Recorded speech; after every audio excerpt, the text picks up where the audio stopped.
आप बड़े बड़े मैचेस उठा के देख सवाल समझे मेरा। तो मैं फिर समझ गया, मैं सारा समझ गया। अगर कोई और बात कर ले ज्यादा फ्रूटफुल हो जाएगी। नहीं सर, ये सुन लेना, मेरी सुन सर, ये पावर स्ट्रगल का इशू है। पावर ये दिखता है इधर से। आपने बात की मोहसिन नकवी की, मोहसिन नकवी की आपने बात की। ये मुल्क चलाने दें, मेहरबानी करें। हमें छोटे छोटे फैसले मुल्क चलाने के लिए आइन ने कुछ परसीव नहीं किया था कि डिप्टी प्राइम मिनिस्टर भी होता है। आप लोग अनोखा चला रहे हैं कि जो रोल है ही नहीं, जो ओहदा है ही नहीं, के मुताबिक हम ये काम कर रहे हैं। नहीं, आइन और कानून में इसका कहीं अब पाकिस्तान मैंने फिर कहीं इसका मेंशन नहीं है। अभी आपने एक मिसाल मैंने आपको दी, आपने उसको नफी कर दिया कि हमने उसको अपोजिशन को उन्होंने साथ मिलाना था तो डिप्टी प्राइम मिनिस्टर का। हाँ, वो एक और जमात थी, ठीक है ना, या आपके अपने जमात से। और अगर आप मुझे इजाजत देना बासी साहब, समदी वो हैं, leader of the house senate के अंदर वो हैं, फॉरेन मिनिस्टर वो हैं, कैबिनेट कमेटियों का हिस्सा वो हैं। अब आपने आके अब प्राइम मिनिस्टर भी बना दिया। अब डिफैक्टो प्राइम मिनिस्टर ये होंगे क्या? बिकॉज मुझे तो लग रहा है कि एक्चुअली अगर आप देखें ना, ये इन अ वे डिफ्यूज करके कद काट शहबाज शरीफ का काम हुआ है ये बना के। डार साहब का कद काट मेरी बात सुनिए, बड़ा ही है, मगर मेरी बात चले बढ़ गया ना, हमें इसमें कोई at the cost of Shahbaz Sharif नहीं। मेरी बात, शहबाज शरीफ प्राइम मिनिस्टर है, हाँ, ठीक है, वही होंगे, डिफैक्टो डार साहब ही होंगे। मैं मानने के लिए तैयार ही नहीं। मैंने 20 साल शहबाज शरीफ साहब के साथ रहा हूँ, हाँ, मैं 20 साल इशाक डार साहब के साथ हूँ, मेरा पीर पाई वाला उनके साथ ताल्लुक है। लेकिन ये हो ही नहीं सकता। आप एहतराम का रिश्ता आपको पता ही नहीं क्या है वहां पे। तो उनको अगर कंफर्ट लेवल है एक दूसरे के साथ, तो हम क्यों जानबूझ के कोशिश करें कि उनका कंफर्ट लेवल ना रहे। इसलिए जो नवाज शरीफ साहब के फैसले हैं, सुन लें, जो नवाज शरीफ साहब के शहबाज शरीफ साहब के जितने फैसले हैं ना, उनके पीछे नवाज शरीफ साहब, ये आप ज़हन में रखें, ठीक है। और शहबाज शरीफ साहब जितने फैसले करते हैं वो मुशावरत के साथ करते हैं, पार्टी की मुशावरत से। जितने बड़े फैसले, ये फैसला उनका अपना था या उनको कहा गया कि ये कर दो? और इसके बाद में इसके अंदर मैंने पहले आपको अर्ज किया, अस्करी की आदत शामिल थी इस फैसले में। अच्छा, मुझे अस्करी की आदत से मैं इतनी गुर्बत में नहीं हूँ कि मैं जाकर उनसे पूछ के आऊँ। इतने करीब रहते हैं, मैंने कहा जरा नहीं, वो तो मैं हूँ, हमारे तो मैं तो देखें, कुछ लोग मुनाफकत करते हैं, मैं मुनाफकत नहीं करता। अभी देखें ना, बहुत सारे लोग, अभी आप मिसालें भी देंगी, मैं उसका जवाब भी दूंगा आपको। हम कहते हैं जी हमारे सर का ताज है, हम मजाक नहीं करना उनके साथ, हमने उनके साथ ये छेड़खानी नहीं करनी। अभी मैं एक जगह सुन रहा था, एक आजकल बड़ा बहुत चल रहा है, मैं फेसबुक पे मुझे मौका मिला, बाहर था, यहाँ तो मौका नहीं मिलता, तो वो एक शायर पढ़ रहा था, आगे से बैठे हुए बेवकूफ़ से वो लोग थे, वो वाह वाह कर रहे थे। और उसमें क्या कह रहे थे वो ज़रा सुनिएगा, मैं दोहरा देता हूँ कि हमारी फ़ौज को दुश्मन से पता नहीं लड़ने की फुर्सत नहीं है, हमसे ज़्यादा लड़ाई है, ऐसा कुछ शेर था, मुझे तो शेर भी याद नहीं रहा। तो मैंने उसे कहा कि आपके वो फूफी के बच्चे लड़ रहे हैं जाके, जो रोज़ 16-17 शहीद हो रहे हैं, वो किसके लड़ रहे हैं? तो कोई एक रेड लाइन रखे ना, कोई कुताइयां, कमी कुताइयां सब में हैं, उनमें भी होगी, उनको उजागर करें। तो आप कहते हैं कि दुश्मन से कौन लड़ा है पिछले 70-76 साल में? समझा देनी थी जो आप ऐवान में बैठे मुझे बुलाना करनी जी, मैं अपना तकरीर सुन के आए ना लाइव। मैं आप बारी बारी लेना जवाब।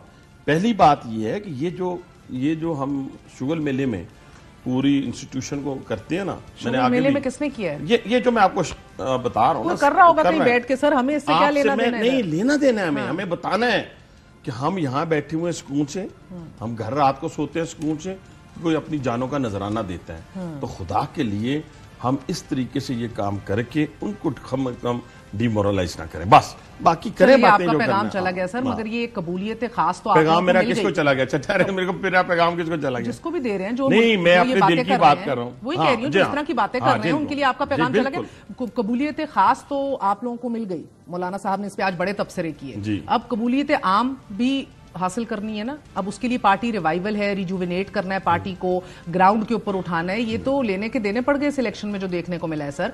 अब पॉइंट इज कि अब आप सदारत नवाज शरीफ साहब को दे के अगले, आई थिंक गालिबन ये फैसला हो चुका है कि उनको अब हैंडल करने चाहिए पार्टी अफेयर्स, राइट? हमें सुना भी है और पता भी, और हमारी सेंट्रल एग्जीक्यूटिव कमेटी का इजलास भी है, जनरल काउंसिल का इजलास 11 मई को गालिबन, 11 मई को लाहौर में, और अभी करारदाद भी पास हुई है इस हवाले से मुत्तफिका तौर पर। बिल्कुल जी, बिल्कुल, पहले भी थे, आज और भी थे। जनरल और मैंने उस दिन भी आपको कहा, पता नहीं आपके प्रोग्राम में या किसी और जगह कहा, देखिए मियां नवाज शरीफ साहब को गैर आईनी, गैर कानूनी तौर पे सदारत से हटाया गया था। तो अब बात कर सकते हैं अब वो क्योंकि वो सारी बंदिशें खत्म हो गई हैं, अब वो आके पूरी पार्टी का फैसला है ना, खैर हम पहले भी उनको सदर भी मान रहे थे, कायद भी मान रहे थे, लेकिन हमारी मजबूरी थी कि हमने फिर प्राइम मिनिस्टर साहब को सदारत दी। इसमें तो कोई शक नहीं। दूसरी बात सो अब देखें ना, अगर आप इनकी कड़ी से कड़ी मिलाएं, एक तरफ आप करारदादें हो रही हैं मंजूर, नवाज शरीफ साहब वापस सदर बनेंगे जमात के, उधर इसाक डार साहब को आपने एक सेरेमोनियल रोल दे दिया है जिसकी कोई गुंजाइश आईनो कानून में नहीं थी, और वो बैक वक्त अब ये सारी चीजें उछाल लेंगे, साइमल्टेनियसली इंशाल्लाह करके दिखाएंगे ना। 10-in-1 इंशाल्लाह ताला ये आपको इसका रिजल्ट मिलेगा। ये खारजा अमूर भी देखेंगे, इक्तिसादी अमूर भी देख लेंगे, डेप्यूटी प्राइम मिनिस्टर के हैसियत के ऊपर बाकी पॉलिटिकल ब्रिजिंग भी कर लेंगे। आपको मिल गया है सर, कमाल है। मतलब देखना आपने आज प्रोग्राम सिर्फ डेप्यूटी प्राइम मिनिस्टर पे करना है, बिकॉज सर एक किस्म की ना इंटरनल जो आप लोगों के अंदर एक स्ट्रगल चल रही है ना, आपके सीनियर तरीन लीडरान आके जो बातें कर रहे हैं, हमने शुरू में भी चलाए हैं, मसलन यानी कि भी जमात के अंदर एक बुहरान है, आपस में बयानबाजियां हो रही हैं कि ये इलेक्शन बिक गया है, दूसरा कह रहे हैं उसको फलां पेट में मरोड़ उठ रही है। तो मैं आपको जवाब दूंगा ना। मैंने आपको इसीलिए सबसे पहले पूछा कि this is don't underplay it, is what I am saying. आप अंडरप्ले कर रहे हैं डार साहब की अपॉइंटमेंट, ये अंडरप्ले नहीं होनी चाहिए। नो, मैं कहता हूं इतना अच्छा फैसला है और बरवक्त फैसला है। हाँ, मौलाना ने भी एक तजवीज दी है कि आओ सड़कों पे निकलो। अब मौलाना पूरी हिस्ट्री उठा के देख लेना। मैं तो कभी किसी जर्नैल से या किसी और शख्स से जाके नहीं मिला, ठीक है। अब सारे लोगों से आप मिलें, मुलाकातें करें, सारा कुछ हो जाए, आपके हक में फैसले ना आए या आपको ना दिए जाएं, तो आप कहते हैं नहीं बुरे हैं, ये तो मजा नहीं है। दोस्ती में क्या होता है? दोस्ती में अच्छा और बुरा, अच्छा और बुरे से मुराद मैं ये नहीं कह रहा कि अच्छे और बुरे में साथ दें, नहीं, मैं कह रहा हूं खुशी और गमी दोनों में आपने साथ खड़े होना है। तो आप दोस्त थे, दोस्त हैं और दोस्त रहेंगे। मैं मौलाना की बात कर रहा हूं, जिधर वो आज हिट कर रहे थे बार बार। मैं समझता हूं कि मौलाना को इस असेंबली के अंदर बैठना चाहिए और बैठ के अपना रोल प्ले करना चाहिए। नहीं तो ताहिरुल कादरी की तरह जैसे 2002 की असेंबली से उन्होंने रिजाइन किया, वो चले गए, इस तरह रिजाइन कर देना चाहिए। 9 मई को मिलियन मार्च निकालने जा रहे हैं, फिर वो बैक वक्त असेंबली के अंदर, देखिए वो उनका राइट है। ये इस तरह की देखिए उनका राइट है, पीटीआई वालों का राइट नहीं है ना। उनको तो दमादम मस्कल अंदर आप लोग धर के अंदर ले जाते हैं। आज भी वो ये गिला कर रहे थे कि हम कराची, लाहौर, फैसलाबाद कहीं भी पिंडी में अब इन्होंने निकाला है जुलूस, पिंडी में हमारे बंदों को मारा जाता है, औरतों और बच्चों को हरासा किया जाता है। एक्चुअली बयानियां बनाना, वह बयानियां हो जाते हैं आपकी एडमिनिस्ट्रेशन। यकीन माने बयानियां बनाना खत्म है, मान गया आपकी बात। ऐसा सा झूठ, ऐसी ऐसी वीडियोस और ये मुआशरे की तबाही का सबब बन रही है। ऐसी ऐसी चीजें निकाल के वो भेजते हैं कि बंदा हैरान हो जाता है। आप देख रहे हैं वो ख्वाजा साद रफीक की स्पीच को जिस तरह उन्होंने वो क्या उसके अंदर चीजें डाल के नाम निकाल के, यानी ये फ्रॉड सीखना है ना, अगर किसी ने अगर इंस्टीट्यूशनल फ्रॉड सीखना है तो आप पीटीआई से सीखें। जितनी गाली अच्छी सीखनी है वो पीटीआई से आप लोग, लेकिन उनसे बात करने को भी अब तैयार हैं। अच्छा, मैं ये मुझे अभी आपने बताया या राना साहब ने कहा होगा, हमारी पार्टी के हेड हैं और बड़े सीनियर, लेकिन मैं तो इस चीज का कायल नहीं हूं। मैं तो कहता हूं जब तक 9 मई का हिसाब नहीं होता और मुल्ज़मान अपने मंतकी अंजाम तक नहीं पहुंचते, तो अगर आपने दहशतगर्दों के साथ मुज़ाकरात करने हैं तो फिर ठीक है, फिर आप देख लीजिएगा। इस पीटीआई के इन हालात के बाद जब मुज़ाकरात आप करेंगे तो कुछ अरसे बाद फिर एक जत्था उठेगा, वो इन्हीं इंस्टॉलेशन को आग लगाएगा, इन्हीं पे चढ़ दौड़ेगा और बाद में वो फिर मुज़ाकरात के लिए आपको कहेगा मुज़ाकरात करते रहिए। सर आखिरी साल ये 5 साल इसी तरह ही चलेंगे?